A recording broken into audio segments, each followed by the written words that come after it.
जय हिंद दोस्त। बता दूं कि बिहार बोर्ड के 10th का रिजल्ट आ चुका है।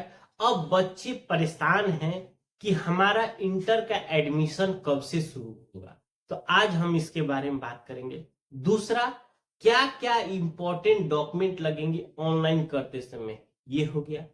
उसके बाद हमें कितने नंबर ऑफ कॉलेजेस फॉर्म में भरने हैं ताकि हमें हमारा मेरिट में नाम आ जाए। तो आज हम इस पूरा डिटेल्स के साथ इस पे हम बात करने वाले हैं। तो इस तरह की वीडियो पाने के लिए हमारे चैनल को जरूर सब्सक्राइब करें। देखिए, कब से ऑनलाइन होगा।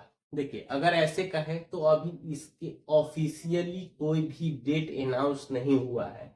देखिए, आप अनुमान ये रखिए अप्रैल के लास्ट वीक तक आपका ऑनलाइन शुरू हो जाएगा। तो इसलिए जो भी बच्चे अभी, क्योंकि चूंकि 10वीं पास किए हैं, नए बच्चे हैं, तो इनको सारी चीजों की जानकारी नहीं है, इसीलिए ये बहुत ज्यादा इनको जिज्ञासा भी है कि सर कब होगा, कहीं ऐसा ना हो मेरा छूट जाए। तो बहुत सारे तमाम तरह के क्वेश्चन, इसलिए बच्चे आप लोग आराम से रहिए। लेकिन इस महीने के लास्ट तक आपका ऑनलाइन शुरू होने की संभावना है। ये एग्जैक्ट नहीं है, बट हो सकता है कि ये संभावना है। अब देखिए, जो ज्यादातर बच्चे जिस बात को लेके परेशान हैं वो यही थी कि हमें क्या क्या डॉक्यूमेंट लगेंगे ऑनलाइन क्लास में। सर क्या डॉक्यूमेंट रखना पड़ेगा। आप जितना भी कमेंट भर पाए तो सेम इसी चीज से भरा है। तो देखिए, एकदम आप घबराइए मत। आपको जो डॉक्यूमेंट चाहिए वो देखिए, आपके पास सब चीज अवेलेबल है। पहला क्या चीज है, आपका 10th का एडमिट कार्ड, जो कि सभी बच्चों के पास अवेलेबल होगा। ठीक है, तो इसलिए आपके पास ये चीज है पहले। दूसरा हो गया, आपको एक फोटो रखना होगा, जो कि कोई दिक्कत नहीं है। तीसरा, आपको मोबाइल लेना है एक, लेकिन वो मोबाइल पे आपके ओटीपी रिसीव्ड होगा। इसीलिए जब आप फॉर्म भराने जाएंगे तो आप अपना मोबाइल साथ में लेकर जाएंगे।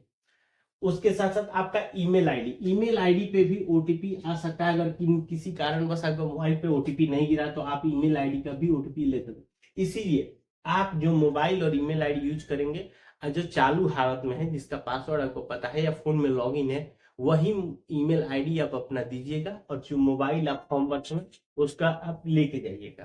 ठीक है। अब देखिए, उसके बाद बता दूं कि इस फॉर्म को भरने में आपको 350 रुपए के चार्ज आपको पे करने होते हैं। इसको पे करेंगे, पे करने के बाद ही आपका फॉर्म आपका फाइनल सबमिट किया। अब देखिए, ज्यादातर जो चीज है कि निवास, जाति और आय को लेके, देखिए ये जो तीनों चीज है, इसका अभी फॉर्म भरते समय कोई रिक्वायर्ड नहीं है। ठीक है, लेकिन आप क्या करिएगा कि ये चीजें बनवा के रख लीजिएगा, आपके आगे स्कॉलरशिप में काम आ सकता है। क्योंकि जो बच्चे फर्स्ट डिवीजन होंगे, किए हैं, उनको प्रोत्साहन राशि दी जाएगी, तो उस समय आपको लगेगा। उसके साथ साथ अगर हो सकता है तो एससी वालों को, उनको का कैटेगरी के बच्चे या एसटी जो कैटेगरी के बच्चे हैं, उनको कास्ट सर्टिफिकेट एडमिशन के समय लगेगा, और बीसी और ईबीसी वाले को भी। तो इसीलिए आप अपना ये चीज बनवा के बस रख लीजिए। आप ऐसा नहीं है कि एकदम अभी ही जरूरी है, आप आराम से उसको ऑनलाइन करवा दीजिए। 10 से 15 दिन बाद आपका ये डॉक्यूमेंट्स बन के चले जाएंगे। जब स्कूल में जरूरत होगा तो आप उसको वहां पे दीजिएगा। ठीक है, तो इसलिए आपको ज्यादा घबराने की जरूरत नहीं है। यही सारे डॉक्यूमेंट लगने वाले हैं जो कि आपके पास अवेलेबल है। ठीक ठीक। और साथ अगर हो सके तो आप अपने जो भी फ्रेंड हैं उनको भी ये चीजें शेयर करिए कि भाई घबराने बात नहीं है, जो डॉक्यूमेंट लगेंगे वो चीजें हम लोग पास अवेलेबल है। हम लोग बहुत ज्यादा भागा दौड़ी की जरूरत नहीं। अब देखिए, तीसरा चीज, कितने स्कूल का नंबर है। तो देखिए, इसमें बता दूं कि जब आप फॉर्म भरेंगे तो मिनिमम 20 कॉलेज आपको डालने हैं। 20 कॉलेज। अब देखिए, ये मेरा यही सजेशन है कि आप कोशिश करिएगा कि 20 के 20 कॉलेज ही आप फॉर्म में डालिएगा।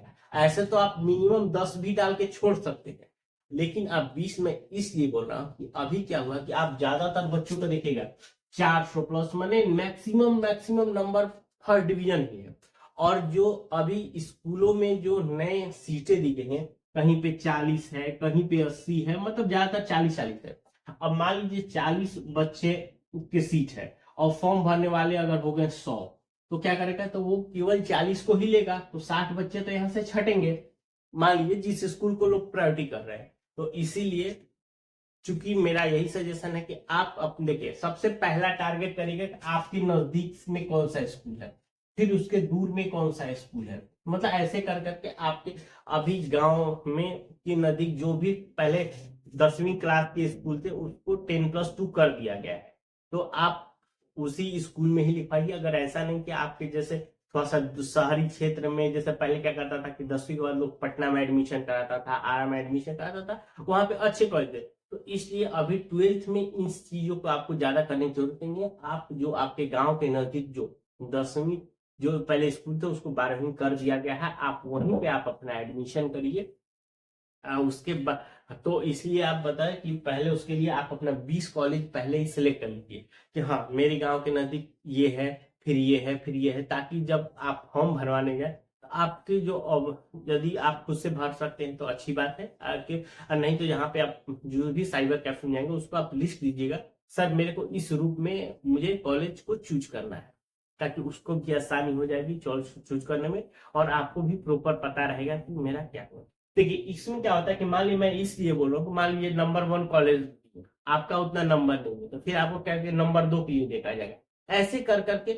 क्योंकि देखिए इस बार नंबर बहुत अच्छा है, तो इसलिए बच्चों को अनुमानित है कि जितना आसानी से सोच रहे हैं कि मैं जिस कॉलेज में सोचूंगा उसी में एडमिशन मिल जाएगा, ऐसा नहीं है। तो इसीलिए आप पूरे 20 के 20 कॉलेज ऑप्शन को आप पूरा चूज करिएगा, ठीक है। अगर इसके बावजूद भी अगर कोई और जानकारी चाहिए तो हमें नीचे कमेंट करके पूछ सकते हैं। मिलते हैं नए वीडियो में, तब तक के लिए।